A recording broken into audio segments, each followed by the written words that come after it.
Hey, welcome to Bleav in Clemson Football. I'm Will Vandervort. That's Alex Dodd. I don't know what that music was, And we're but joining you on the Bleav in Clemson Football podcast. it's like some skit from Saturday Night Live. I It's feel like, like that's how we have to talk, like how are you NPR. doing? Yeah, like the SNL NPR skit. Like, Hello and welcome. Well, welcome to our podcast. It's good to see you today. Anyway, that's what it feels like. I hate that song. I don't know why it changed. I don't know why I did either. Hey, we can't control it. Hey, we just We'll figure it appreciate out that. next week. We'll figure it Yeah. out next week. That's what we say every week. We never figure out anything.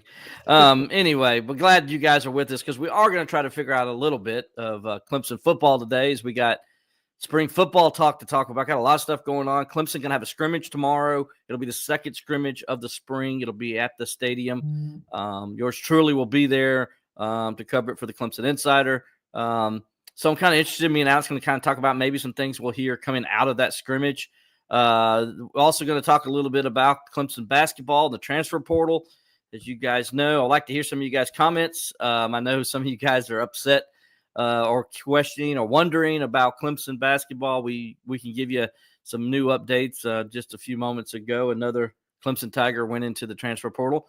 But you might be saying like, who? Anyway, so we'll it's still news though, and it's still got to report it. So we'll do that here in a second as well. And then we'll talk a little bit Clemson baseball, off to a 23-3 start to the season. The Tigers are 4-2 in the Atlantic Coast Conference. A great comeback win. We'll talk about that too as well. First of all, Alex, though, how you doing, buddy? Doing great, man. It's good to be back on the show. You know, me and you were talking the other day with, the NCAA tournament and baseball, and now these guys going into the transfer portal. It feels like Clemson football has been kind of on the afterburner for everybody. Like nobody's even been thinking about it, but they've been practicing this whole time. They took a week off for spring break or whatever, but they're back at it. Exactly. It is kind of weird because like nobody was talking Clemson football there for a while. And it was a weird feeling because I've been doing this for 21 years covering Clemson athletics. And there's never been a time in the spring where football was on the back burner. Never. Yeah. And this year was the first time because not only was the basketball team on the run it was on, but so was the baseball team, and so was the softball team, and so was the lacrosse team. And it was just like, all these sports were doing so good. And Clemson football just was an afterthought, as crazy as that sounds, because most people don't ever think of Clemson football as afterthought. But that's good, though. And I think that's good for Clemson that the fans are attaching themselves to other sports other than just football. Football's still the cream of the crop. Everybody loves Clemson football, but it's good to see other sports getting the attention of the fan base as well. No, absolutely. And it says a lot about your athletic department when you've got things that are drawing your attention away in the spring. I mean, for how many years did it feel like the only thing that you had to look forward to was football and then baseball? So you kind of had a little bit of window to really concentrate on that spring practice. But, now Clemson's athletic department is well-rounded. You got another sport added in the mix in there in softball the last few years. So just a lot of good things happening in Clemson. Yeah, I need to bring up softball actually swept the weekly awards this week in the ACC, both getting the player of the week and the pitcher of the week. So we'll talk about that too. Give them a little bit of love for that as well later on. And so, it's been good. Before we get too far down, though, this road of talking about all the sports and spring football now, Alex, let's give a little bit of shout out to our sponsors. And we'll start it off, obviously, with the Clemson Insider, the most complete coverage of Clemson athletics and recruiting. Go to the ClemsonInsider.com and get a view of what's going on in Clemson athletics. We got somebody covering the baseball game today. We got somebody covering the softball game today. We got spring football practice stories all abound. We got recruiting stories, as Jason Priester always does a great job, as a lot of you guys know that come on this platform. I'll watch JP's and big time recruiting news always coming through. Clemson a couple weeks ago. My gosh, talk about some momentum for Clemson football. A couple weeks ago, man. While we weren't on the air, Clemson just goes out and says, "You know what? I heard you, Josh Pate. I heard all the smack talk on the recruiting trail." And Clemson just goes, bananas and start signing everybody. Every 4-star in the country, it seemed like, It- signed with Clemson a couple weeks ago. yeah, Clemson moved up from like in the top 25 to I think number 2 or 3 in the rankings after that big recruiting weekend and all those commitments they got. A couple 4-star wide receivers. They got a couple of really good safeties and corners.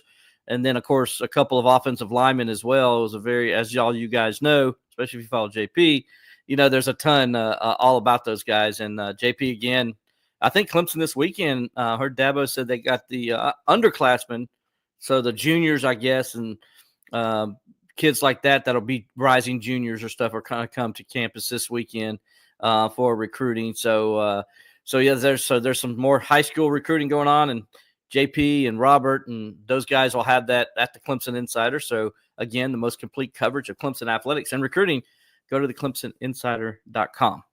So also want to give a shout out to today's sponsor, Birdie Burst Golf. Birdie Burst's mission is to revolutionize golf by cruising through the country club gates with style and bringing in some of the game we love back to the people, particularly the next generation, with an innovative approach to smoothing out the learning curve and the student swings as well. If you got a young child who wants to learn golf or just picking up golf, Stephen Bradley would be a great person to get in touch with over at Birdie Burst, as he is he's a trained professional. He's tailor-made instruction for online platform. He's an award-winning communications professional. He's a safe sport trained master student at Kaiser's University College of Golf, where he's working on his own game as well. So go to @BirdieBurstGolf on Instagram and Facebook. You can also email at birdieburstgolf@gmail.com. If you got a little one that's just picking up the game, I think Stephen will be great for you. Also, if it's just you want to work on your swing and get better, I think Stephen would help you as well. Go over there, give him an email, send him out, and he'll be happy to get in touch back with you, and y'all can do a Zoom call, and then you can work out maybe some time. So go to birdieburstgolf@gmail.com. Again, that's birdieburstgolf@gmail.com. I was messing that up. Sorry about that, Stephen. Hey, it's that time of year. I mean, you got the Masters commercial came out the other day, and heck, it's even beautiful out here in Colorado this week. We're in the 60s. I feel like I could get out and play a round this week. So head over to Stephen if you want to straighten that thing out before you hit the course. Absolutely. It's gorgeous over here, man. I can't explain to you how gorgeous it's been all weekend. It was gorgeous. Had a little bit of rain yesterday, but then it left in the afternoon. Came back today. It's bright, sunny, blue skies, beautiful Carolina skies. You know how they are, Alex, over here. And I don't know. It's just something different. Am I right about the Carolina blue skies? Is it just different when you're in South Carolina and how blue the skies are? Yeah, I mean every place has kind of got its own feel, and my thing about South Carolina that I think sets the sky apart is just the sunsets that you get, especially there in Clemson around this time of year. Man, you just get some amazing sunsets over there on the lake. So if you're in the Clemson area and you hadn't been up to Clemson in a while, you might as well head up to the upstate, go to Clemson, enjoy the weather, enjoy the sunset. It's a great time to do it. Best time of year. Absolutely. And if you play golf, a lot of beautiful golf courses in the state of South Carolina. That's why I love living in the upstate, because I'm just not a beach guy. Look at my skin. I'm tan like a lobster. So yeah, exactly. Me either. Yeah, so I'm just not a beach guy. I prefer the mountains over the beach any day and the lakes over the beach any day. And I love living in the upstate, man. I just do. Been here now, like I said, 21 years. Grew up here my first 10 years of my life. Moved down to the low country. That was fun. That was great. It was okay. I love Bamberg. Don't get me wrong. Love my hometown. But I love the upstate way more. I just really do. And this is where I've always wanted to be. And so I love being up here. So, yeah, come out and give it a try. If you haven't been to the upstate in a while, plan a weekend up here, man. Go to Greenville. There's plenty to do in the Greenville area. There's plenty of mountains you can hike up in this area. And like I said, the Lake Hartwell, Lake Kiwi, man, just you can't get any better than that. There's also other lakes too that I've just not named off the top of my head. But there's plenty of stuff for people to go and do in the upstate of South Carolina. I didn't realize we were getting sponsored by the upstate of South Carolina, but hey, we are. Hey, visit upstate or whatever. Yeah, go visit upstate. If you guys want to send something to the Bleav in Clemson Football podcast, we appreciate it. By the way, I knew we've gotten some comments and questions already. Guys, please keep filling that up. Me and Alex going to come to you. The more questions, the better. I don't care what the question is, as long as it's something I can use on the air. Please ask it. If not, we'll maybe laugh and chuckle, but we won't acknowledge it. But anyway, if we appreciate your comments and questions, if you guys could throw them in there. Yeah, we'll just do a little mailbag today. Spring practice mailbag on top of the stuff we're going to do already. Absolutely. But let's get going. Well, first of all, let's start with spring football, Alex. I think that's what people are coming here for. We are Bleav in Clemson football. This is what people want to hear about. And yesterday I got to meet with Garrett Riley. Also got to meet with the running backs yesterday, Adam Randall. First of all, let's talk about what Garrett Riley told us. First thing he says was he was asked about working with Tom Allen's defense. And he says, well, I'm out recruiting. So he says, I'm out doing recruiting stuff. And he says, Coach Allen's back here kind of going over things and doing his thing and implementing his system and all. And he says, so I really have no idea what to expect because we're just going to come out and do our thing. But then he's like, man, he's like, I'm out recruiting. I get back and Tom Allen's like got a whole scheme for me and everything. So, basically, so he says it's really it's one of those things you don't really think about when you hire a new coach, a new coordinator, is that your previous offensive coordinator and defensive coordinator, they have a relationship. They're having to make sure you're not tipping plays and stuff because you know the playbook. But you got somebody you don't even know what their scheme is, and you don't know the intricacies of their system, and they're out here out scheming you in practice, just like you're playing a game every day. Yeah. So how good is that though for the offense to have to have to go against to see some different looks during practice here in the spring as they work through things and learn things on Tom Allen's defense. But I thought that was pretty cool, man. That for Garrett to come out and just immediately say, yeah, it's been definitely interesting and different with Tom Allen's defense here this spring. Yeah, and then Dabo today on WCCP talking about just how loud it is on the defensive side. That there's a new level of intensity on the other side of the ball, and I think that's what Clemson fans have wanted the last couple of years. It's obviously you want to stop the run, you want to stop a team from scoring, but you want to see that energy on that side of the ball. I mean, those are your energy catalysts on the team is your defense. Me and you are both defensive-minded football guys. If you don't have a energetic defense, then I don't really know what you're doing because that's the whole point on that side of the ball is you're the spark plug for the team.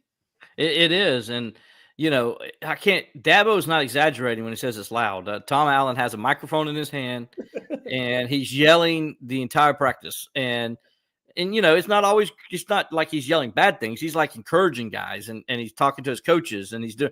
But the whole time he's walking around, going from segment unit to segment unit, and he's directing practice, right? And also, if he sees a guy's not doing something right, he points it out to his coach or does it himself. And Dabo calls him the head coach of the defense, and which is what Brent Venables was. Now, Brent Venables didn't use a microphone and do all that, but Brent was very vocal too and knew everything that was going on with his defense. Now, at the same time, like Dabo, Allen trusts his coaches to coach, and so he lets them coach. He doesn't get in the way unless he needs to. So he lets them sit there and coach until there's something he needs, like maybe the coach is working with another player and somebody else is not doing what they're supposed to do. Then he'll step in and do it that way. So I don't want people to get the wrong idea. It's not like he's micromanaging out there because he's not. He's actually just making sure that everything is running smooth and that they're accomplishing their goals each and every day at practice. Yeah, and it's nice to be able to trust your staff as a head coach, right? Like that you don't have to be walking over on that side and seeing what's going on. You can trust your staff that really frees you up to do the things you need to do as a head coach. And man, you feel like this is really going to serve Dabo well. That it's one less thing he's got to think about. He wasn't getting in the weeds on the defense to begin with. But if you're not worried about your coaching staff and you know that you've got somebody you can trust as a leader over there that's been there, done that, is a leader of men, has been a head coach, it makes your job a heck of a lot easier as the head man. Oh, absolutely it does. And then, it wasn't just, we talked about Tom Allen yesterday. That's obviously been part of the big news of camp, obviously. But yesterday was, as I mentioned, the running backs were interviewed, and we talked to Adam Randall. We talked to Eazy-E. We talked to Keith Adams Jr. And so all of them had some interesting things to say. David Ezeme, I believe that's correct how you say it. As Dabo says, I'll just call him Eazy-E. I'm just going to call him Eazy-E. Which I love that way, by the way. Eazy-E was one of my favorite rappers growing up. So I still listen to Eazy-E now, and obviously, but that was one of my favorite rappers. Every time Dabo says that, that's who I think about. And those songs back in the day. So we listened to a few on the road back in the day. You've listened with some with me. I know you have. And but anyway, he was kind of interesting because he talked about, his time in the first year and learning things. And he's like, what he wants to accomplish here. And he feels like he's a guy that can really, step in and be somebody they can count on this year. And I think, if you're Clemson and you got this, you're in a good situation at running back, better than you think you are, because everybody thought because you're losing, Phil Maffa, and you don't have that Phil Maffa, Will Shipley kind of guy, but you kind of do. Because I think Adam Randall, and we talked to him yesterday, and he talked about learning the position and, now how he's adjusting to doing pass pro and things of that, and learning the whole position of running back. I'm going to tell you, it looks good out there, Alex. I watched him yesterday. It looks really good. Looks comfortable doing it. He looks like, he doesn't look like a guy that played wide receiver and then moved over. He looks actually like he's played running back for a long period of time. I mean, he really does. And then, so he looks comfortable, and I think Clemson's better there than probably people think. And then I think with David Ezeme, and then also with Gideon Davis, Keith Adams Jr. And then, of course, I was going to bring him up, Gideon Davis as well. Davison, who is actually, dude, they say he's 185 pounds, but he's about 195. And he is filled out, dude. There ain't probably a 1% body fat on this young man. I'm serious. Well, dude, I mean, even in the running the ball, just the thumbnail from the video yesterday, you guys interviewing him, I'm like, yeah, man, what positions does this guy play? Like, if you don't look at, he looks like a linebacker. You look at him, he looks like a linebacker. I mean, yeah. He's built up. He looks ready to go as a freshman, which is not something you say about a lot of running backs. He's got great field vision. He was doing kickoffs yesterday, and we could see. That's when I saw his field vision. And so you saw, like, when they first did Randall did his. By the way, Adam Randall looked like he just went like the ACC championship on his return. It's like I was watching a replay. I even told the person next to me that, like, this is a replay of the ACC championship game. It really did look just like it. And then Tyler Brown made another return, and he was the second guy on the return. He did a good return as well. He looked really good. I mean, he actually blew just past everybody. Just. And then and then they kick it to Gideon. He was the third guy, and he gets it, and he hits a totally different hole than the other two guys did. The other two, just a totally different hole, and it was wide open, and he's just running free. I'm like, yeah, that's a touchdown. Now I don't know if what the return the coverage guys were supposed to be doing and what looks they were supposed to be given, but Gideon saw something totally different than Randall and Brown saw in their returns, and he hit that hole and he was gone. I mean, he came down the sideline, and if it was a real game, he would have been gone down the sideline. So there's a lot of, and I've heard a lot of people say about him, Alex, that he reminds them. I heard one person tell me he reminds them of Etienne and Joe Henderson. Now, I don't know if you know who Joe Henderson is, but your dad does, because your dad went to college with Joe Henderson at Clemson at that time. But Joe Henderson was lightning fast and Joe Henderson could see a hole as good as anybody you'd ever know. Like, he could see a hole, and then when he hit it, he was gone. I mean, he just hit that hole fast, and if that second level didn't get there, he was gone. He'd outrun him. And that's what I was told. So the person who told me this, he's seen Travis Etienne on the practice field. He saw Joe Henderson on the practice field. Now he's seeing Gideon Davison on the practice field. And this is a football guy. He's a football coach. keep in mind that's telling That me really this. narrows the pool of who this person could be. Well, I can't tell anybody who it is because I don't want to give out my know. source, but I can tell you his credentials are really good. So he knows football. And he's telling me when he's comparing this kid to Travis Etienne and Joe Henderson, that's a pretty good comps. Those are big deal comps.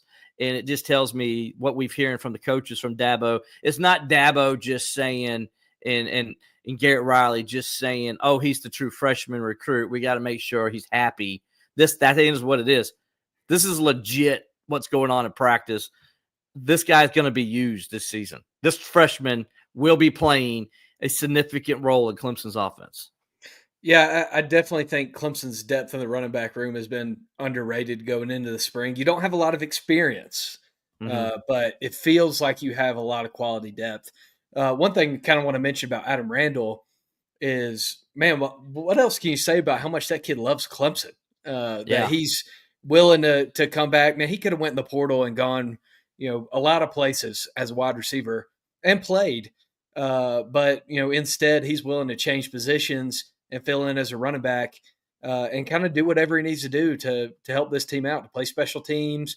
And you saw it last year. He had his ups and downs, his really bad moments, but he just found ways to get on the field and make a difference. And I think that says a lot about his character and how he feels about Clemson, especially in today's world of college football and college athletics in general. Yeah, he loves Clemson, man. When you talk to him, you hear that from him, and and it sounds like he's been running first team. He's running first team reps all the time. This is what the reps were yesterday. Okay, I'm gonna give you what I saw. We got to watch 6.5 periods yesterday. So Randall was first team. He's with K. Klubnik and everything. Okay, then we saw David with the second team to start off with. Then we saw Gideon Davison with the third team. I mean, with the second team as well. So they're kind of mixing those guys in and out. Didn't see Adams was out there, but I didn't see him in the moments I was out there. I didn't see him working with the first or second. So he was coming like third on the rotations of everything. He was always third on the rotation. So it tells me that's where the level is. Now let's keep in mind, in case some of you guys may not know this, Jarvis Green was wearing a boot. He doesn't look like he's going to be practicing the rest of the spring. He was wearing a boot yesterday. He was in street clothes, was not practicing. I don't know what happened there. We'll find out from Dabo tomorrow when we talk to Dabo Sweeney about that. By the way, some other injury news updates. Tristan Lee was wearing was in one of those old man scooters things, that you just kind of put your knee up. You put your leg out there and then you scoot it around so you don't put your foot pressure on your foot. I had one of those when I broke my foot. There you go. Well, Alex, he was in one of those yesterday, and his foot was severely wrapped. Didn't look like it was a cast, just severely wrapped. But he has been. I know some people say, "Well, Will, he's been injured anyway." No, he was in yellow, and he was running and jumping the first 9 practices of spring when we saw him last. So this is new. This is something we saw yesterday. And I know he did have off-season surgery, and he wasn't really practicing as far as participating in live drills, which means tackling and things of that nature. But he was participating in practice with the yellow jersey on. Well, he wasn't doing anything yesterday because he was on a little scooter thing. And so that's new. That's something new. And so just something to keep an eye on. We'll ask Dabo about that as well. What's up? Is it a new injury? Did he have surgery on something that was bothering? I don't know. I don't know what it is, because we don't know. We can't talk to the players while we're out there. So all injuries have to go through Dabo. And so we'll get the official word on that. But that's what my own eyes saw. Okay. And so a lot of other guys are still wearing yellow and green jerseys. They're not going to participate in the spring drills. There's a lot of guys missing. Walker Parks is still wearing yellow. He's not going to practice. I could go on. There's a whole long list, but the new ones, at least the newest one, was Jarvis Green. That was the newest one. So that's why I brought that up, because of the running back. We were just talking about the running backs, and maybe that's why we're seeing David and also Gideon Davison at running 2 and 3, working with the second and third teamers, because they maybe moved up a notch. And I don't know where Adams falls and all that, but that's what I saw with my own eyes yesterday. Yeah, well, another thing that I think people don't really think about, you get all nervous when you see these injuries in the spring, especially in a group they have question marks about. But when you have a injury that maybe, won't, when you know you're going to get a guy back, you have an injury like that, it allows you to build some depth in the spring that otherwise you wouldn't be able to have. Maybe, your number three is getting more reps with the ones, and your number four is getting reps with the twos. Those are things that can serve you really well when you get to the fall. So also, don't ever be alarmed about a daggum yellow or green jersey. I mean, that's like they put Well, those on as precautionary most yeah, of the time. So but if you're a you're only fan and you alarmed hear during that the somebody's season. in a yellow or green, don't freak out. You're Uh, only alarmed during the season. You're never yeah, if alarmed it's with the like green 2 days jersey. before the game or Yeah, something you're like never that, then alarmed you're with the green concerned. jersey. Green jersey just means you just guy can do individual drills. He just can't do live stuff. And he's probably going to be okay to play that week. So never really be alarmed with a green jersey. But during the season, if somebody's in yellow, probably not going to play that week, because if they're in yellow, that means they're in yellow for a reason. So and that means they can't do anything. All they do is they do calisthenics and that's it. And then they go and run on the sideline and things of that nature. So, so do you see Randall holding the starting running back mid-season? I personally don't. Well, first of all, we don't know, guys. I appreciate the question, Outlaw 75. I appreciate it, but we don't know That's like because what, here's 7 months from now, the middle of the yeah, season.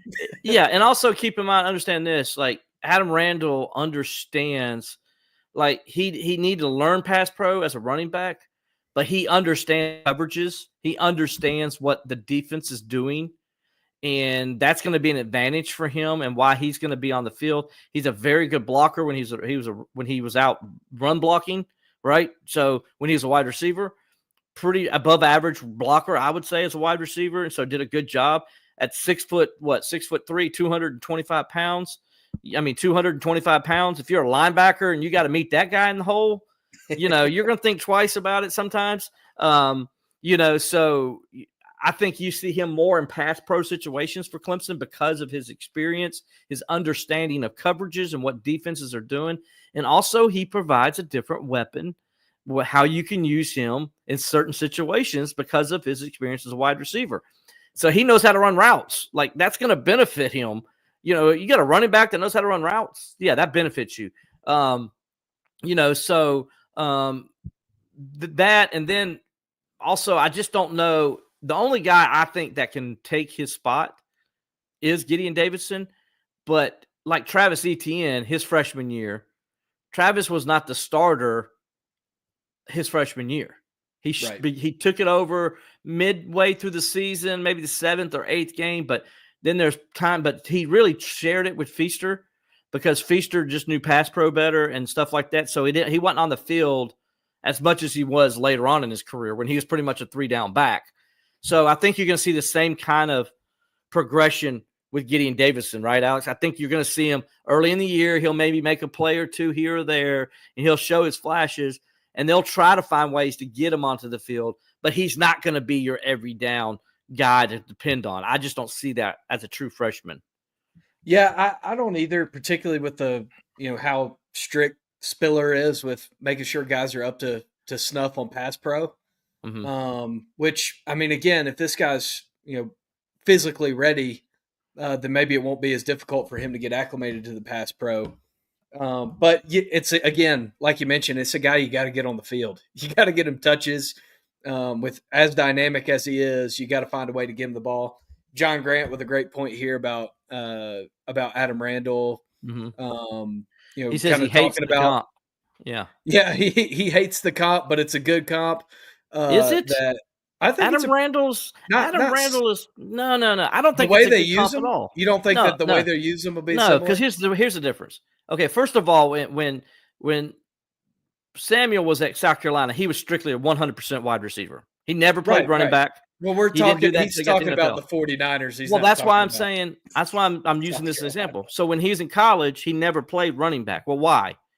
Well, because he didn't have that body type at the time. Also, he's a speedster. He's a fast guy. He's a shifty guy. Adam Randall's a shifty guy, but he ain't fast, and he sure as hell ain't Christian McCaffrey fast. So like, it's not the same. You can use him and to do some wide receiver things, like I just talked about, running routes and things of that nature. But he doesn't have the speed that those guys to use them the way those guys are used. He's got more of a power set to him, which he showed in the ACC championship game, which he showed against Texas, where he can run between the tackles and do some things. Now, I know McCaffrey can do that, but Deebo Samuel's not a run between the tackles guy. Deebo Samuel's a get him out on the edge kind of guy and use his speed. I mean, the 49ers like to put Deebo between the tackles. Well, that's why he gets use him that way a lot. That's why he got injured so much. He's a big dude. Yeah, but he wasn't that way at South Carolina at all. Correct. He was just strictly a wide receiver at South Carolina, where I think he could find a way. This is how he can get to the NFL. This is his best chance, and I think that's why you saw him okay with the move and wanting to do it, because I do think he can be used in different ways. But his body type is just different. Deebo Samuel's coming out was not 225 pounds when he came out of South Carolina. I think Deebo, Alex, I'll look it up, make sure I'm right around this. I'm thinking he's right around 205 or something. Deebo got big when he got to the NFL, right? I mean, that's when he got bigger. Pulling up Deebo Samuel's draft profile right now.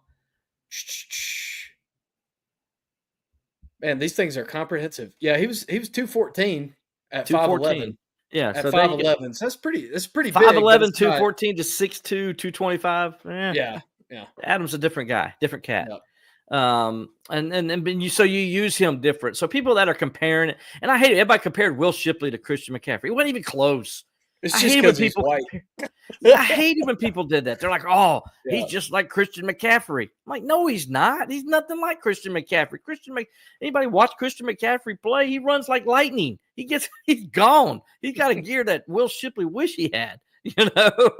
So I just like, no, there's no. But what I like about the comp is I think that he gives you options, like Deebo Samuel gives you options, and you can use him in a similar way. You can get him out in space. You can kind of move him around. You use him to keep defenses on their heels. He gives you those kind of options. That's what I like about the comp. Not that they look the same or that they're the same player, but that he does a similar thing to a defense. But he's not as fast, so you can't go and run Adam Randall on a go as a running back. It ain't gonna happen. I mean, the safety's gonna stay with him. I mean, if you get him on a go, it's because the safety blew the coverage. you know what I'm saying? It's not because he ran past him. Send him on one of those delayed goes, at a backfield or play action go. Then you might be able to cause that matchup, but it's going to take a little something extra. Hey, before we get too far down the road, I wanted to go ahead and throw this up your boy, giving you a shout out there. We are TR. Let's go. I like it, man. I like it. Then we got this. Alan Watts also wanted to know how many other schools were recruiting Davidson. Alex, look that up real fast. The answer is everybody. The answer is everybody. He was a 5-star, right? One service had him as a 5-star? Yeah, one service had him as a 5-star. He had offers from Auburn, Colorado, Miami, Notre Dame, Ohio State, Oklahoma, Oregon, everybody. Yeah. Southern Cal. Everybody wanted him. Clemson got him. I mean, and he was a guy that, committed and stuck to Clemson pretty much from the jump. I mean, he was like all in for Clemson pretty early in his recruitment. Yeah, and he got offers, guys. He got a lot of that offered to him. But he wanted to come play those names I was saying, those schools I was saying, they got a lot of NIL money. They do. Please keep throwing the comments and questions in. We'll be happy to give you all the answers. Like Alex said, it's sort of like question and answer kind of session for spring football. Be happy to answer any of those things. Some more about yesterday. I'm going to go about some things I saw as I watched practice yesterday. I mentioned the running backs. The wide receivers. While we were out there, you probably seen it on the internet. Tyler Brown making a heck of a catch. That's why we were out there. And you saw Grisham kind of just running down there, like giving him some props and being Tyler. Tyler's a pretty emotional guy. And so former Pittsburgh Steeler, by the way, Tyler Grisham. Yeah, here we go. So I like to throw that out there as much as I can. We won't talk about the Pittsburgh Steelers today because I don't want to get Will talking about Aaron Rodgers. We don't want to go down that road. We won't go down that rabbit hole. Don't worry. We're going to keep it to Clemson football. But Anyway, Tyler Brown looked good yesterday. I asked Garrett Riley yesterday about his hunger and what he's seen from him this spring. And he says it looks a lot like Antonio Williams last year. He's got a chip on his shoulder. Feels like he's got something to prove. He the year before he was the guy, and then he gets injured, and all of a sudden he's not the guy, and nobody talking about him anymore, and he's just sort of in the background. Feels like he's disrespected. And he said, just like Tone was with them last year, they're like, yeah, they love that. They're like, yeah, they love that he's playing with that kind of attitude because that gives them another guy that's out there, wants to go prove himself, wants to go show everybody, hey, I'm still here. I'm still as good as I was before, and I'm ready to win back my position or at least be right there at it. And, him and Antonio are going to be kind of going at each other for that position. And, I'm interested to see how they're going to use those four guys, Alex, because you got, first of all, by the way, wanted to say this, Bryant Wesco, okay, gained some weight, looks good, looks really good. Fans are going to love that because remember how tiny, skinny he was last year. He was like a little skinny little kid getting out there on the field. He was. But by the way, hadn't affected his speed. He still looks super fast as he did last year. TJ Moore looks really good as also. And then of course Antonio looks like Antonio, man. He's like, again, looks like he got a chip on his shoulder still because people still saying he's maybe third round NFL draft next year, stuff like that. He's taking that personal. And he kind of wants to show everybody he's the best receiver in the country. He believes he is. Whether that's the case, he believes he is. And he's going to want to. And that's what you want from a receiver, man. You don't want a receiver who's sheepish. You want your receivers to be cocky and confident and have a chip on their shoulder at all times. Absolutely. And he looks really good, Alex. I can't explain to you how. And it's like everybody's like, well, Will, he's really good. Always, we already know he's good, right? Because he was all ACC last year and all that stuff. And I'm like, yeah, I get it, but I can't explain to you like he's really good. Like it's like he's way better from what I'm seeing with my own eyes. He looks way better than he did last year. He looks a little bit bigger, a little bit stronger, looks a little bit faster. Now we'll see how that translates on game days when they play LSU. But I like what I'm seeing out of that unit. Really, really deep unit that's got a lot of talent on it. And it's just like, pick your number if you're Cade Klubnik on who you want to throw to. Yeah, I mean, and you didn't even mention Tristan Smith, who, man. I didn't. Everybody was all talking all about him at practice this week. Garrett Riley said some really good things about him that, just because he's such a big target and has a great range and makes life easy on those quarterbacks. Yeah, he's the guy that yesterday, I mean, he stands out, first of all, Alex, 6'5", 225 pounds, I believe. And Garrett told his quarterbacks before, spring practice started, I guess it's a couple weeks ago, it's like, if you miss this guy, then something's wrong with you. All right. Because first of all, he's like, his range, as Garrett said it, is unbelievable. It's just an unbelievable range, the way he can go up and get a football. Now, correct me if I'm wrong, but has there been anybody since we've heard like that since Higgins at Clemson that can go up and get the ball? I mean, we've seen TJ Moore do it a few times, but you've seen people make plays, but just in terms of having a big body target that also is able to get the balls that are out of reach, we hadn't had that in a long time. No, we haven't. We haven't seen that. And so I'm really interested to watch him live, right? He's going to be fun to watch live. And I know there's a lot of other guys people want to look at too, but when you hear the coaches, Dabo talking about Tristan Smith, Garrett's talking about Tristan Smith, you've seen the teammates talking about him and what he's doing out there. The defensive guys have talked about him. This guy's, I think, another guy's got a chip on his shoulder because he's coming from Southeast Missouri State, by the way. And, he wants to prove himself. He wants to say, hey, I can be a D1 player. I can go. I want to play in the NFL. I want guys to see me. That's why he came to Clemson. And so, and I think that's one reason why Adam Randall moved running back Because I think Adam Randall said, I'm not going to beat this guy out. I need to probably go over there, and I probably got a better chance to play at running back. Yeah, and just having that depth gives you, again, so many options on the offensive side of the ball. You don't have to strain guys by having them out there every snap if you don't want to. And that helps you over the course of a long season, especially if you want to play, more than one game in December and January. Then you need some depth at receiver, and injuries aren't going to help you. But when you got depth like this, you ought to be okay if you get to that point. They should be, yeah. Let's see some other people that stood out. Go to the tight ends. Obviously, Josh, by the way, lined up. He was lined up with first team, in case you're wondering who they were looking at there. Also, Pat Henry, by the way, still not practicing. So that might play some role into it as well.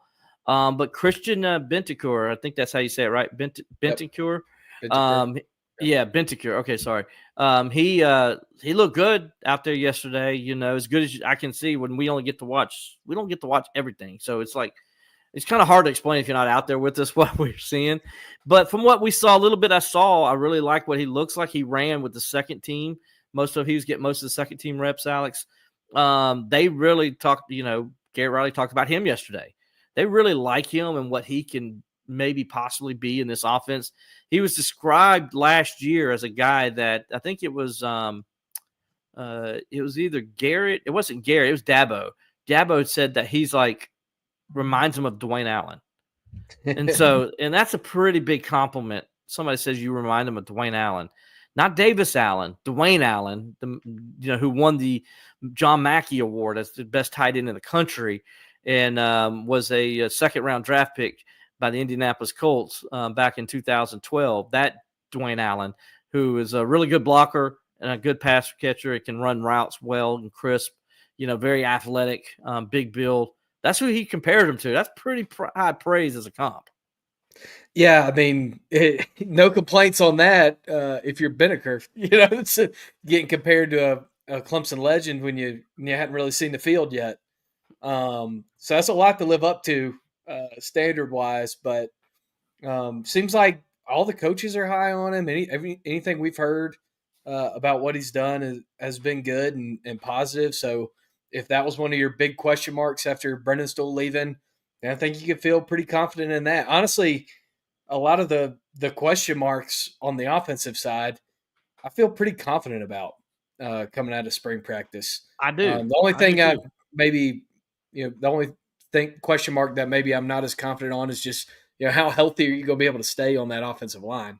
I know you've got a lot of guys there, and you've got some experience even in your second line, but health for the big uglies is always a question mark for any football team. It is. I like the fact, though, that last year, Dabo would say they were like 8, 9 deep. This year, I think they're 9, 10, 11 deep. Yeah. So I think you got 3 more guys there that you throw into the mix, and I think that's going to help them. And you hope a guy like Colin Sadler is going to be able to come back. I believe Reeves is another guy. No, Reed, I'm sorry, is another guy that they like to see coming back. And is he going to be okay? Dietrich Pennington, another guy who's just, man, has anybody had it worse than Dietrich Pennington? I mean, he has had it bad his whole career with injuries. Came in, looked like he was going to start as a true freshman, tears his ACL, comes back, tears his ACL, then comes back again and tears another ACL. I mean, he's just had some bad luck with injuries. You hope he can come back and at least provide some depth. And I think they think he was. They thought he was in that position last year, that he was going to be able to come and provide some depth. He ended up getting hurt in the second game of the season. So I love the fight in that young man, though, to keep coming back, man. I love that, and so I wish him well and hope he gets back. And, getting Walker Parks back for another year is going to be huge, and then obviously having Blake Miller doing what he's doing. I mean, Tristan Lee, as I mentioned, when he gets healthy, Clemson's first and second guys are pretty darn good. By the way, Harris is back to wearing number 55. So he's not 75 anymore. He's 55. That guy, I made sure I checked that on the roster yesterday, made sure I was seeing the right thing. I wanted before we get over to the defense because we got to move along here. Any updates on the lefty quarterback? And I Bleav you're talking about, if I'm not mistaken, the freshman. That would be Chris Denson. Is that correct? The freshman quarterback out of Plant City, Florida. Alex, I tell you what, I like this kid. I like the way he looks. I like the coaches have talked about him in practice. Some of his teammates have talked about him. I think Clemson's got themselves a pretty good backup back there. This is a guy I think next year, he's the guy you want in place to kind of push Christopher Zena next year for that starting job. You just don't want it to be Christopher Zena with nobody pushing him. And so I like the things we're hearing with that young man out of spring so far. He's got a long way to go. He's raw.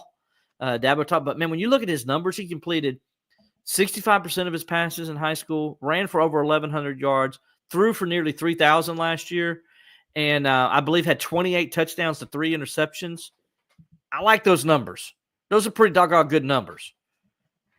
Yeah, I mean, it shows he takes care of the football and he can hurt you a bunch of different ways. And that's somebody you want under center, especially in this offense under Garrett Riley. You want a dangerous quarterback that can do it multiple ways. And that's what Cade's been able to become. And hopefully, with time, I mean, this guy was the number 24 dual threat quarterback, according to ESPN, and number 28 by on threes. This is a talented football player. And a guy who hopefully, as he kind of matures and learns from Cade, can be another option for you going into next year. Yeah, I think so. And, I think a year kind of sitting on the bench redshirting will do him wonders. Like I think it's done Christopher Vizina. I think Vizina now in his 3rd year in this offense, he's gotten better.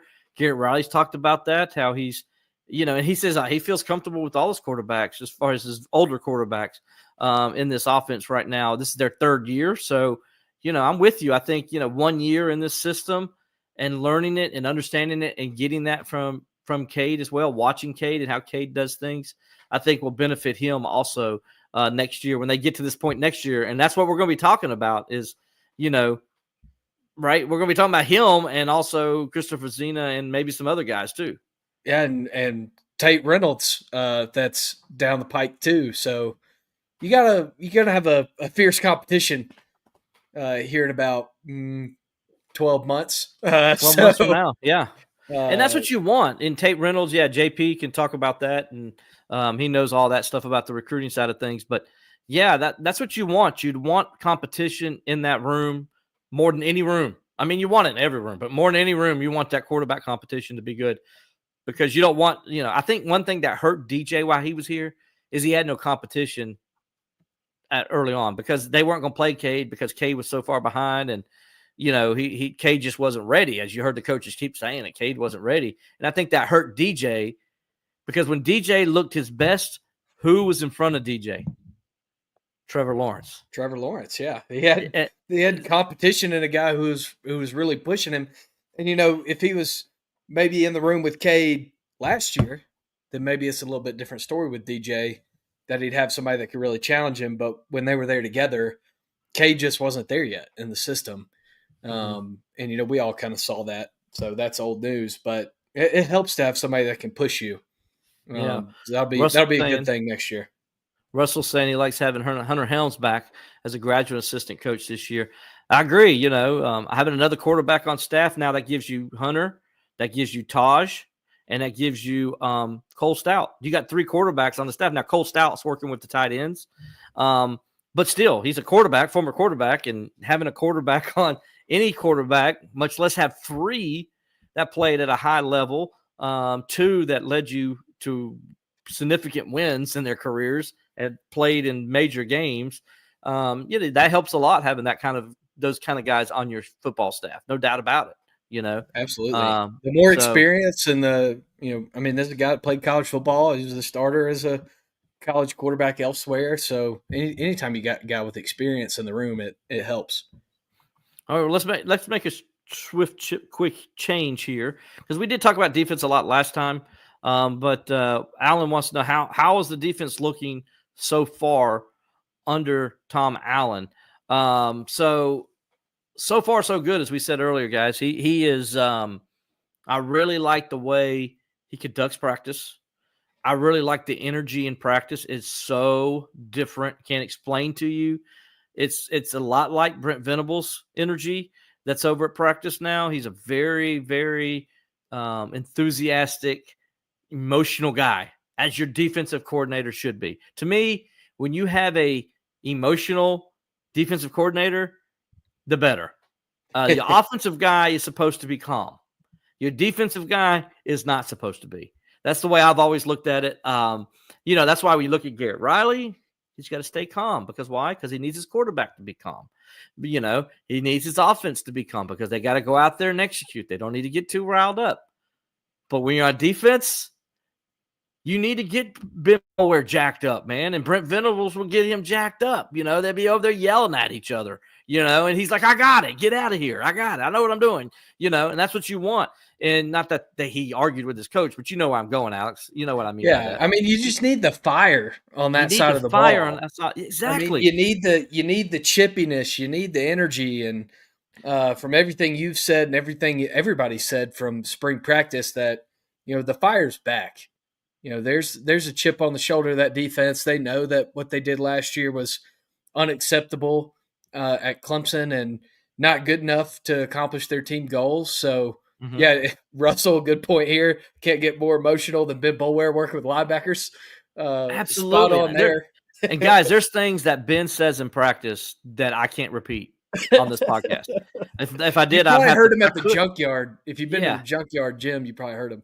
Yeah, and it's awesome that Ben is that fiery, and it's great that. And Tom Allen even said that having Ben Boulware out there has made it easier for him. That's his exact words. And that's the high praise for a first-year assistant coach.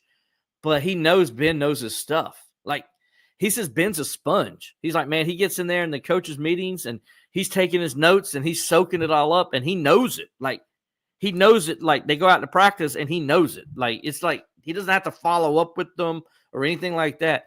Well, that's how Ben was as a player, too. And if you remember, if you go watch those national championship games, go watch those big bowl games against Ohio State and Oklahoma and all that. Watch Ben Boulware getting his team lined up. Watch him telling everybody where the play is coming. Oh, he would recognize a formation and a play faster than any linebacker I've ever seen.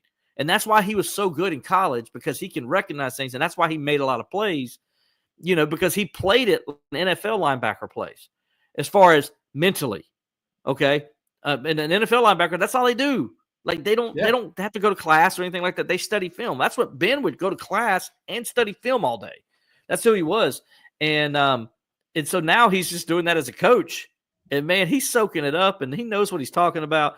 And, guys, it's so fun to watch him at practice. I can't explain to you how fun it is to see Ben out there just letting guys know what they're doing right or what they're doing wrong, the energy he brings to it. It's just different, man. It's a whole lot different cat that's running that out there now. And Tom Allen's appreciating it, and Tom Allen's son, Thomas, works with them too, another former linebacker and stuff. So they got two good guys out there working with the linebackers. And really, he doesn't have to worry about that. And that helps him be able to focus on the entire defense overall. That's the defense. I think Dabo, and this is something they're going to want to see tomorrow in practice at the scrimmage tomorrow, Alex. This is the number one concern. They're not worried about Avion Terrell, right? They know what Avion Terrell can do. They're not worried about, what Jaden Lucas can do. But also Luke's out anyway, so he's injured. He's not injured, but he's coming off that surgery. He's just not practicing. So they're not worried about what those guys. They're worried about those young guys. And those young guys got lit up in the last scrimmage. And Dabo called them out. I mean, he called them out and says, you can go ahead and print that, when he says that they just weren't good and that they need to be better, and that if we played today, we would be embarrassed. And, he said they're not ready to play right now. They're not ready to play. Those are strong words, right? And so, tomorrow in the scrimmage, I'm interested to see how improved those guys have been, if they got better. But they've only had a couple practices since then. They practiced Sunday, they practiced Monday, so they've only practiced 2 times. But was it because they weren't ready, or was it because they were playing through the motions because spring break was about to end? Regardless, their head coach called them out, and they got to show themselves up tomorrow. It's a good time of the year to get called out. Much better than getting called out, in October or November. That's true.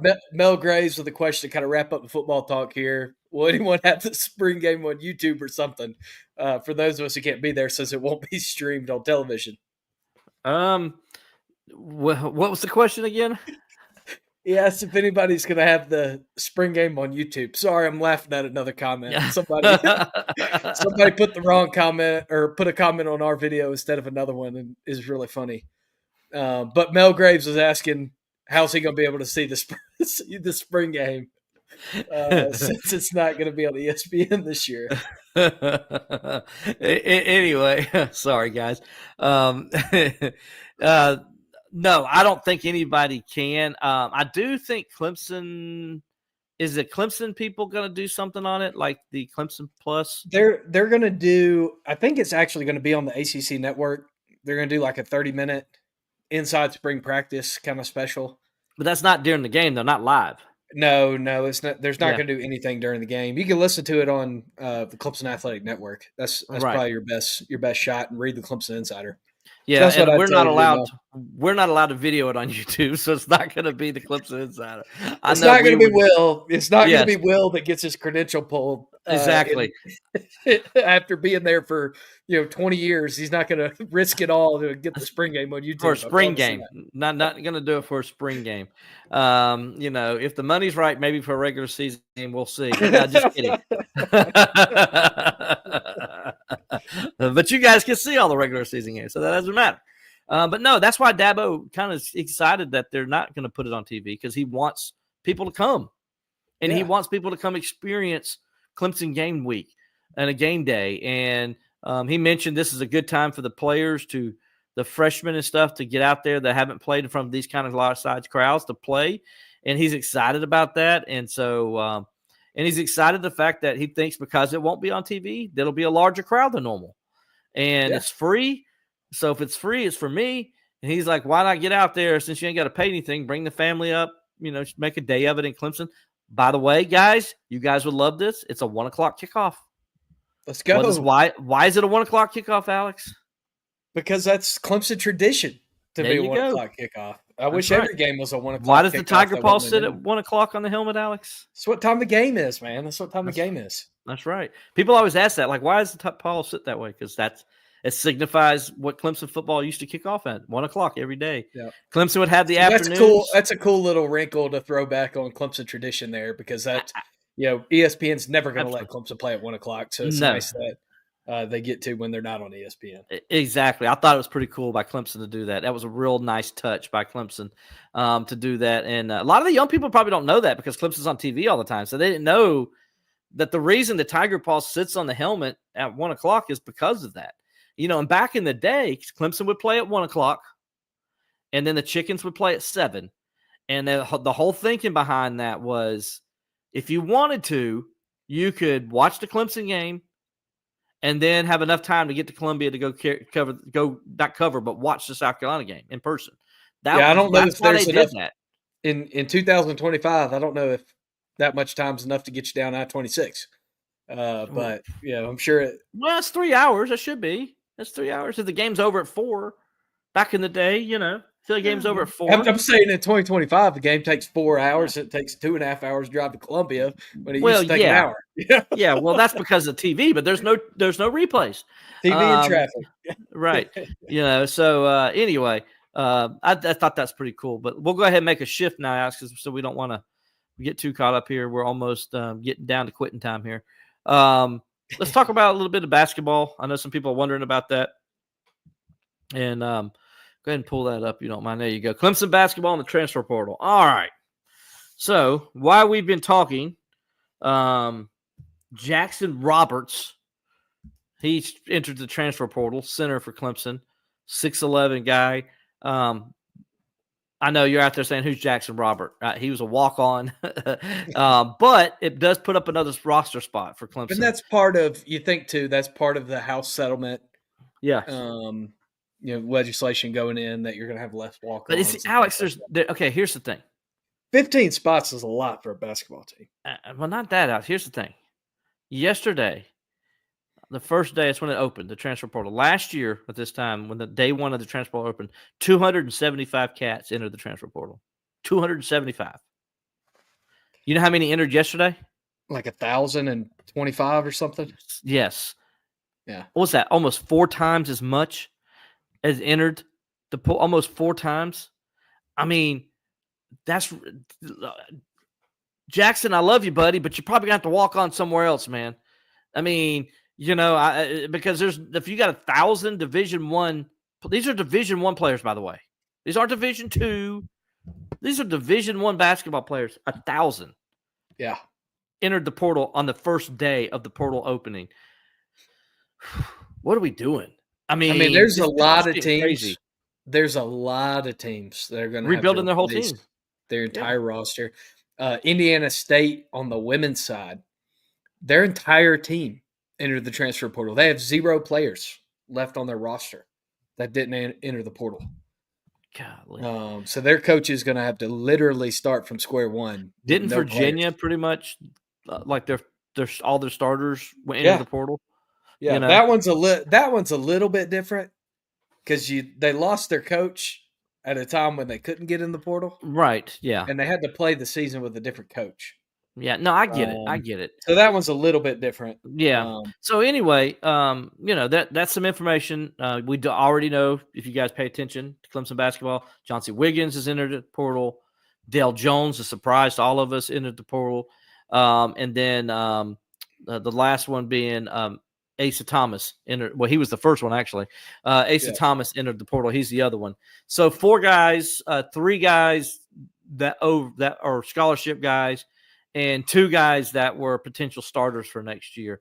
Now, I was told Dale Jones entered the portal because he wasn't going to be a starter at Clemson. He wasn't guaranteed to be a starter. He probably could earn it, but Brad wasn't willing to give him that guarantee. Somebody else has given him a guarantee, probably lying to him, to be honest with you, because that's what they do. Also, not to speak ill of somebody, but when you go to 3 high schools in 3 years in 3 different states, and then you go to a college as a freshman, and then you transfer to another one to where you're about to be at your 5th school in 5 years.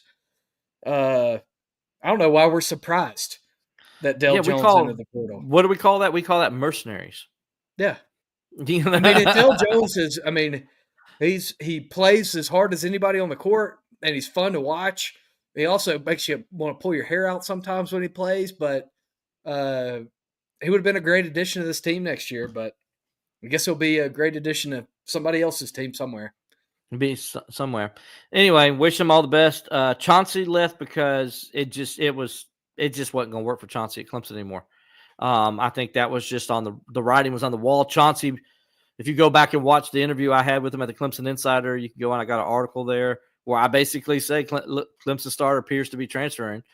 He didn't say it directly, but he said it without saying it. And go watch the video, read my story. You can see the quotes on that. No surprise by me when Chauncey Wiggins entered the transfer portal. I'm sure Brad wasn't surprised either. I think it was probably already planned, to be honest with you. I think he already had talked to Brad, and that was the plan. So a lot of people want to know. The last 2 weeks of the season, it looked like it. Right. And then Asa Thomas, it's understandable why he did, because he kind of saw the writing on the wall too, because he wasn't put out there when Clemson when Clemson lost Hunter. He wasn't put out there, and so he kind of figured out, well, they're not going to put me out here without Dylan Hunter's off the floor.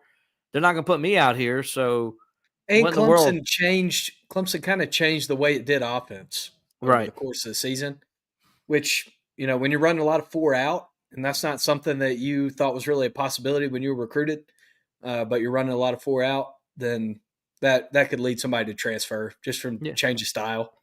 Just change you don't fit with the style as much. You're not getting playing time. You don't know if you're going to get playing time next year. I hate this, dude. I hate the way that college sports is now. I know it's like all these people today on Twitter talking about, oh, well, nobody likes college basketball anymore, but we have more people watch the games than ever before. Well, it's because all the big schools are in in the damn games. You got more people who are watching because you got 17 SEC schools in the damn tournament for no reason.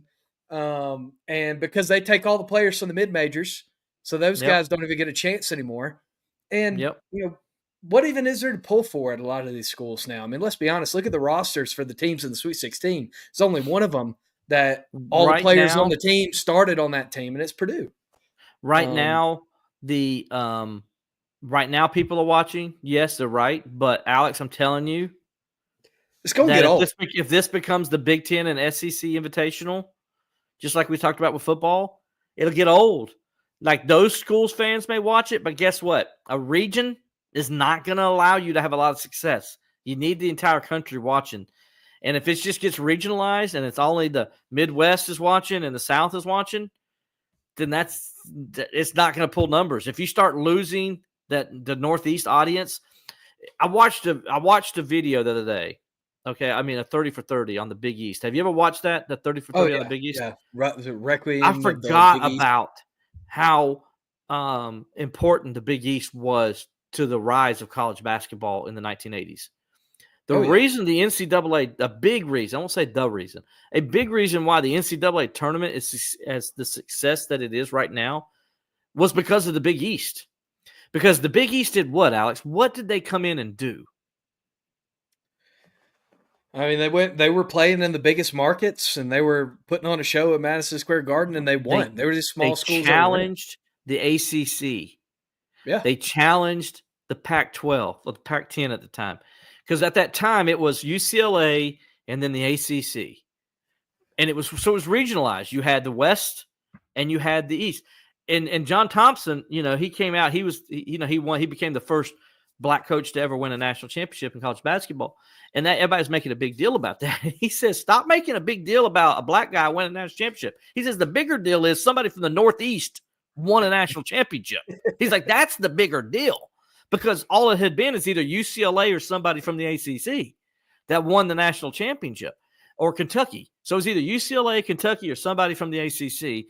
And it was regionalized. So it was a Southern and a West Coast game, and nobody else cared about basketball across the country until those teams in the Big East came and started kicking the ACC's butt, and that's why you had the ACC Big East Challenge grew from that. And, it that really made basketball what it is today. Well, here we are. We've gone full circle, and now everybody wants it to be, again, the Big Ten and the SEC. And guess what, guys? Right now it's got some viewership, but I'm telling you, Alex, in a couple of years, when there's no Cinderellas in the conversation, people aren't going to watch it. They're not. Yeah, it's going to be like the NBA.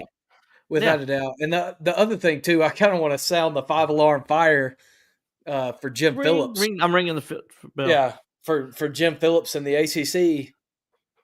Good luck next year getting 3 teams in the tournament, because they didn't want to put 4 teams in this year, and you lost 2 games in the first round, 3 games in the first round. Yeah. North Carolina technically won in the first round and lost in the first round because of the way they do it now. But regardless, they were 1-3 coming out of the first round. Yeah, good luck getting 3 teams in the tournament. You better hope some of them ACC teams decide to beat SEC teams next year in that challenge. Fix it. You can fix it with that. You can also fix it. You can fix it by playing less conference games. Yes, and Brad mentioned that non-conference later in the year.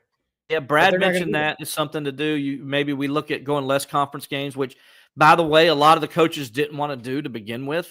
The only coaches that wanted to do it were Mike Krzyzewski and people at North Carolina, Roy Williams and stuff like that.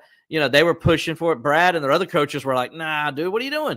Because they knew it took a chance for them to have 2 other non-conference games that they can add to the resume. And so I think they fixed that. They go to 18 games next year. And I think they get a couple of non-cons in there. But Brad mentioned it. Clemson, I ain't worried about Clemson, Alex. If Clemson has a good team, they'll make the tournament. But you know why? Because Brad's schedule's up.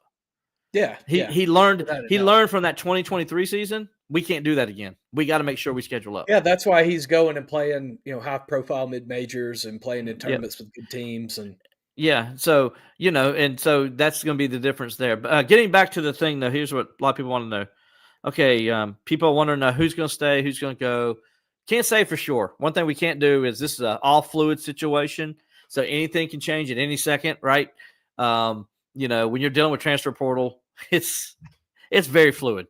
I mean, because somebody could come in and offer somebody 6 figures right away, and then they're gone. So you don't ever really know. But what I think right now is you're going to have, I think Dylan Hunter is going to come back. I really believe everything I'm hearing. I think he's going to come back. I think they're going to, guys like Dallas Thomas, I think will be back. I know there's a couple guys on the fence. I think Ace Buckner is another guy people have asked me about. Will he stay? I think so. Don't know for sure. I'm not saying I'm not, don't hold the fire to me, and say, I just, Will you said. Fluid. Yeah. So, a couple other guys, I know there's rumors out there about Highbreeder and Reeves. I can't really tell you what the situations there are. But it's something, there are going to be, I think there's going to be at least 1 or 2 more guys that are going to go. So before it's all said and done. So you do the math on that. And then as far as, okay, who could Clemson bring in, right? So we know they're talking to some guys like Nick Davison out in Nevada. I know he's interested in Clemson. I think Clemson's interested in him. Joe Wilkerson, the kid out of Cal, the ACC 6th man of the year, averaged over 15 points a game as a true freshman. Man, if they could get him, Alex, that would be a catch. That'd be huge. At the guard position. That'd be a Jaden Zachary type get. Absolutely. Then there's some other people that I can't mention that are out there as well that would really, I think, put a smile on some Clemson people's faces if this is able to be true, it comes true. So we'll see on that. And then you look at the landscape overall. Like Clemson's got to get they got to get a couple guards in here. By the way, speaking of Jay-Z, as you mentioned, here I asked him point blank. Okay, first of all about the waiver, he says that they've been trying to get the waiver in. They'll see. There's no promises. They're trying to get it done. We'll see what happens. So I asked him. I said, let's say it does. You do get the grant. They grant you the waiver. Are you coming back to Clemson? Because I asked that question because of what happened with Joe Clark last year. Clemson helped Clark get cleared for another year, and then he left and went to VCU. So I asked him. I asked him point blank. I didn't sugarcoat it. Didn't put anything. I went point blank. If you get granted the right to come back, are you coming back to Clemson? He says, yes, I will be back at Clemson next year if I get approved. So you hope he gets approved because according to me, according to what he told me, him, and you can go watch the video on the Clemson Insider. It's on this YouTube page, or it's the Wednesday before the McNeese State game. I interviewed him, so you can go back and watch it on this page, on the YouTube page, or you can go to the Clemson Insider and read my article with the video there, and you'll see he says it directly to me. He answers my question and says, "Yes, I'll be back at Clemson if they let me." So that would be a huge get for Clemson if they can get him back, right? So because right now they need 3 guards, Alex. They need 3 guards. So they're they got 1 wing guy on the entire team at the moment. 1. So they need like 2 more wing players and they need 3 guards. They're really who knows what Clemson basketball will be next year. But you know what? I trust Brad, though. I know a lot of people are like, oh, what does this mean? It doesn't mean anything. Brad Brownell's been cooking in the transfer portal before he even called it the transfer portal. Yeah. Am I right? Elijah Thomas. I mean, there's countless guys you can name from before Sheldon Mitchell. Yeah. Sheldon Mitchell. I mean, those guys, he's been doing this for a while. I am worried about Brad Brownell going and finding players that can fit his offense and will be competitive and will compete. So I'm not worried about that. Let Brad be Brad. Let him do his thing. He's earned that right for us to trust him, in my opinion. Yeah. And if you don't think that, then just don't pay attention to basketball ever again, Clemson basketball, because Brad Brownell is the best Clemson basketball coach I've ever had. And once he got the facility in place in 2017, he got the brand new stuff and everything, and he could compete. Look what Clemson's done since then. They're 4th winningest program in the ACC. Have you ever heard of Clemson being number 4 in the conference during that long of a stretch? Nobody has, because it never happened. So don't come at me with Brad Brownell hate and stuff like that, because some of them are out there. I see it. They're on the message boards. I see it. I heard one on the radio last week. You heard one on the radio last week. There you go. Before the game. Before the game, there was a guy, there was a Brad Brownell They hater just on the don't get radio it. That's like they don't talking about him understand what they getting got, man. They got talking one of the about him best getting coaches. talking about him getting an extension after he won the most games in program history and took you to the Elite Eight the year before. But I don't know, for Yeah. whatever reason, people just don't like him. I don't get it. It's like delusion. It's like Brad Brownell delusion syndrome. You know what their stupid argument is? Well, look how bad we were from 2011 to Look 2017. how bad we were 14 years ago. Yeah. Who gives a Well, crap? my point of that is, dude, look at the facilities.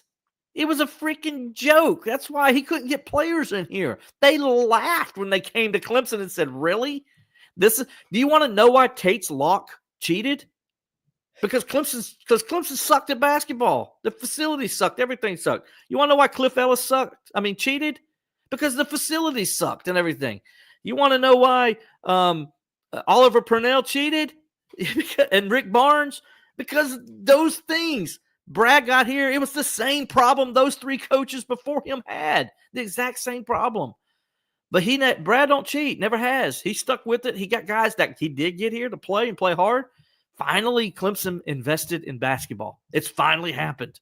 And look what's happened, Alex, since they've invested in basketball. Since 2017, they're number 4 in the ACC in wins, guys. Clemson ain't never been in the top 4 in the ACC in wins in basketball. Give him credit, man. He's done a hell of a job. He's done a hell of a job recruiting. He's done a hell of a job with the transfer portal. He's done a hell of a job retaining players. Oh, my gosh. You know how many people would love to retain P.J. Hall for the many years that he did? And Chase Hunter and Ian Shefflin? Come on. Even Chauncey Wiggins this year, keep Chauncey Wiggins another year, was a major get. So don't, I get tired of it. It aggravates me because they keep bringing up what happened when Clemson sucked, and they've always sucked. They bring up those years. Like, yeah, they sucked because everything was horrible. The school didn't invest in basketball. That's why they sucked. You know what Clemson's always invested in? Football. You know what Clemson's won in most of the time? Football. You know what Clemson's also invested in? Baseball. What Clemson has always won in? Baseball. When you invest the money in, you win. You know why South Carolina women are really good in basketball? Because they invest in it. By the way, guys, they try to invest in football, and it doesn't happen. They try. But when they do, they have some good teams like we saw in Spurrier, like we're seeing some now, what they're doing now. But when they haven't in the past, they've sucked. But Clemson, most of the time, is always invested in football, and most of the time has been really, really doggone good. Yeah. And most of the time, they've invested in baseball, and most of the time, they've been really doggone good. It's not – come on, guys. It's not that hard. You invest in something. It's not rocket science. It's not. Clemson's finally invested in men's basketball, and they're having that success, and they will continue to.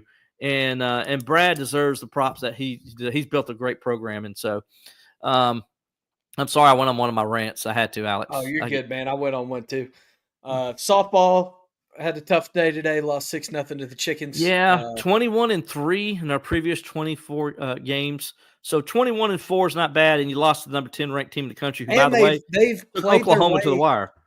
I mean, Clemson softball has played its way into a hosting conversation. They're in the top 20 RPI. 4 weeks ago, they were horrible. I mean, they were a horrible softball team, and they have figured it out and gotten in a position where they can make a run and potentially host.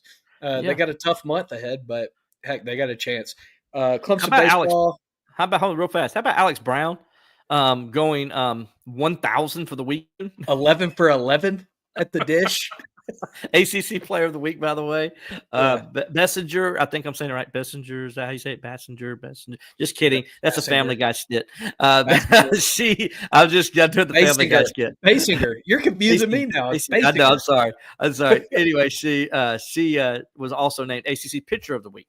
So Clemson got a sweep from the Player and Pitcher of the Week. Alex, go ahead with baseball real fast. Yeah, baseball is 1 out away from being 23-4 instead of 24-3. There'll be 23-4. The Swamp Chickens are up 8-2 with 2 outs in the bottom of the ninth. So Coastal Carolina getting a little revenge from the regional last year. And they looked like they were getting revenge early in the game. They hit the ball a long way into the grandstand. Yeah, there's some Clemson's got some again, tonight showed it again. Starting pitching was just not good. The bullpen pitching has been really good. I mean, even the bullpen in the midweek's been good.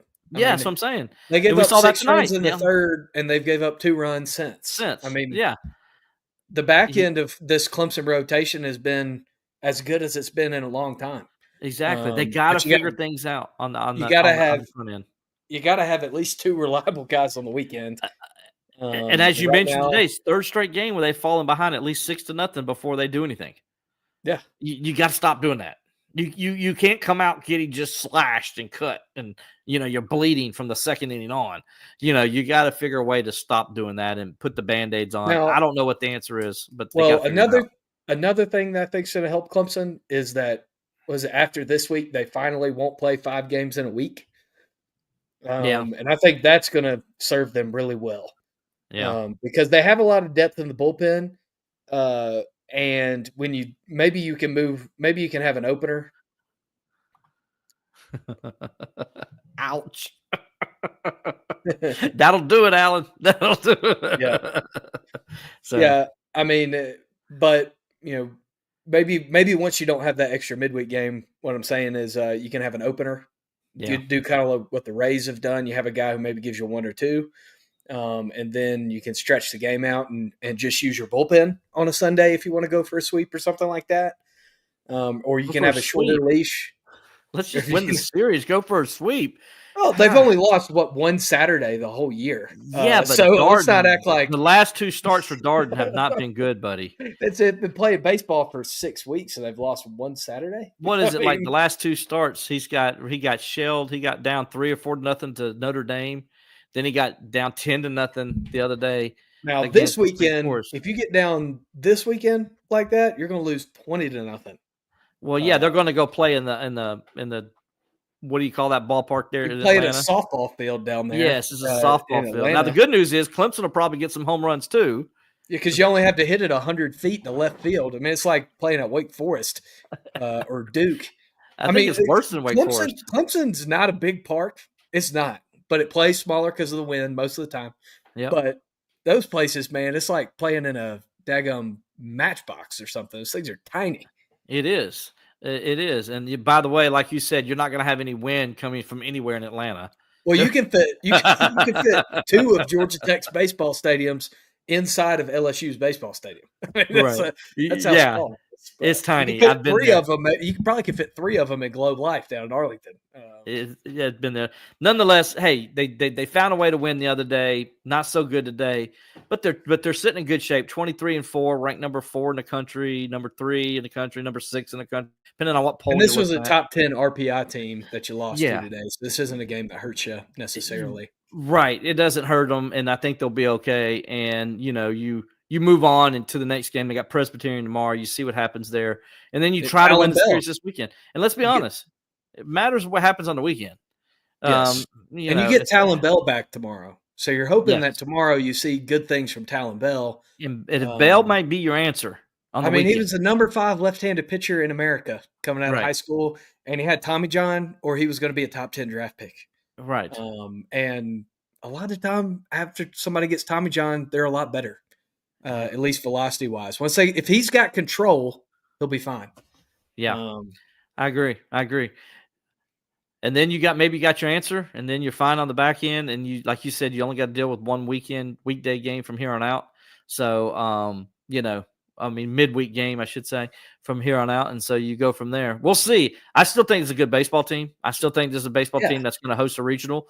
I think they're going to be in the middle of the ACC race, as they already are.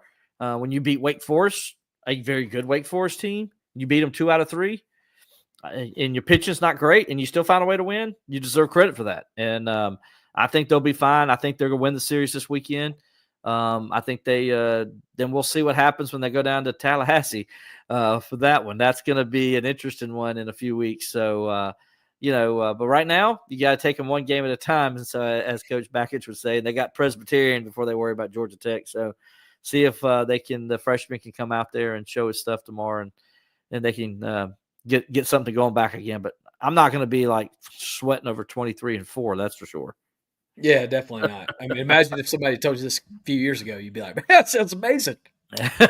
you take it and run with it, Yeah. So now we're like, oh, we're finding excuses for him not to You get get back to 24. old Clemson baseball now. I mean, that's what happens. Right. You elevate the standard. Things like this get to you, but that's a good place to be.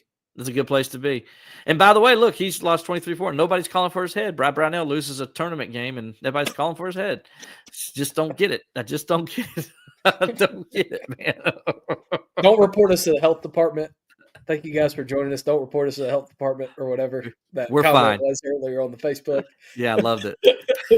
We didn't do anything. I mean, I don't think we're even liable to the health department on the show. So I don't know what that was all about. I don't know it either. It was pretty funny. But anyway, all right, guys. Thanks for joining us. Alex, appreciate you as always. So for Alex Dodd, I am Will Vandervort. We'll talk to you next time on Bleav in Clemson Football.